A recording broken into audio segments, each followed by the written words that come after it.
Ryan, I know you know the answer to this because I took this information directly from an article you wrote over at BlueWhiteIllustrated.com. Last thing is our On3 rankings update and where Penn State's class of 2026 has moved now that there is some senior film, and we've seen a little bit of what these guys are going to be in their senior season. Not the final update, obviously. So where is this class on track, Ryan? What is the information we need to know about where Kevin Brown, Jasiah Rogers, all of the top stars in this class? Do you know, like, give us the rundown of where they are in the latest update? Yeah, I mean, truthfully, there wasn't a whole lot of change with this last update. I think Tyson Harley was up, 30-some spots, I believe it was.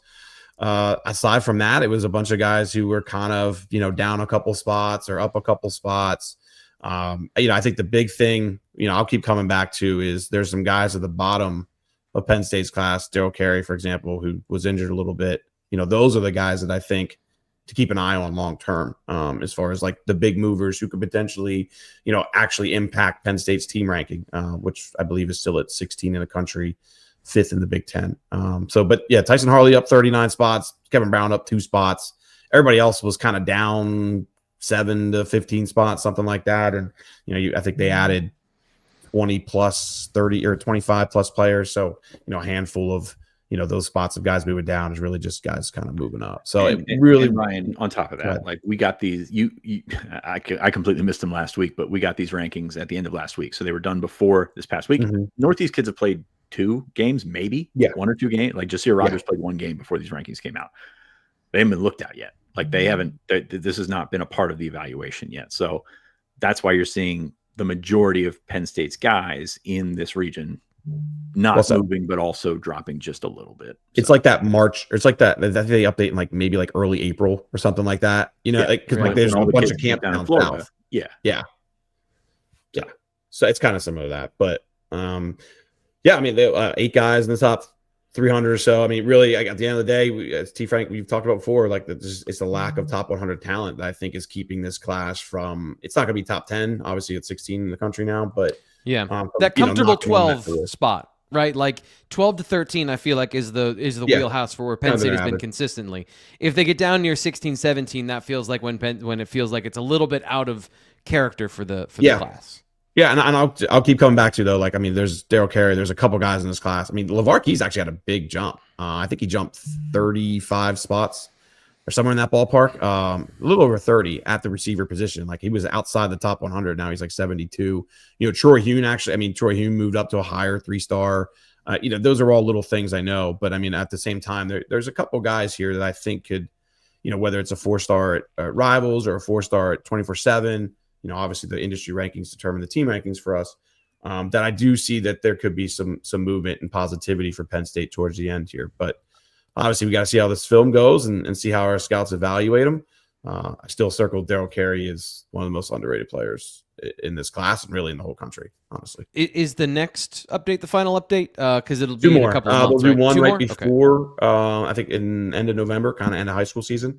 And then obviously they do 1 after the Under Armour All-American game, Navy All-American game, all those kind of, big bowls, to obviously that's a lesser impact on the lower ranked guys and really just kind of a final eval on those top 100, 200 so players.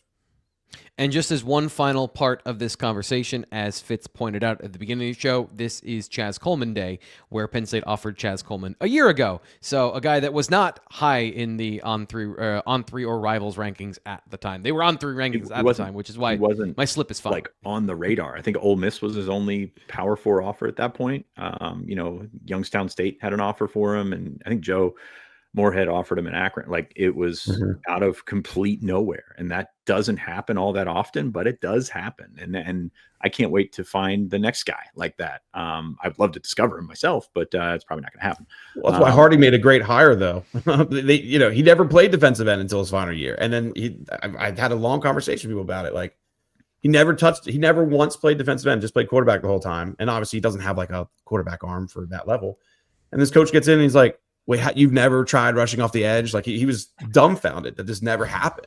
And then they throw him out there and he looks like, whatever you want to call him. Give me a kid they offer as a senior over a kid they offer as a frashman every time. I mean, you're looking at growth charts and he's off those charts. So it's pretty crazy. So last thing. So we're getting out of here. Final thoughts here on the show. Ryan, I know you're burning down the whiteout list. So I want to go, Fitz. What are you thinking of, or what are you looking at this weekend or into next week that you think is vital for Penn State football fans when it comes to recruiting, to kind of keep them updated on what we're gonna be talking about next week?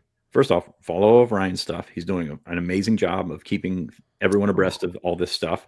Second, breathe.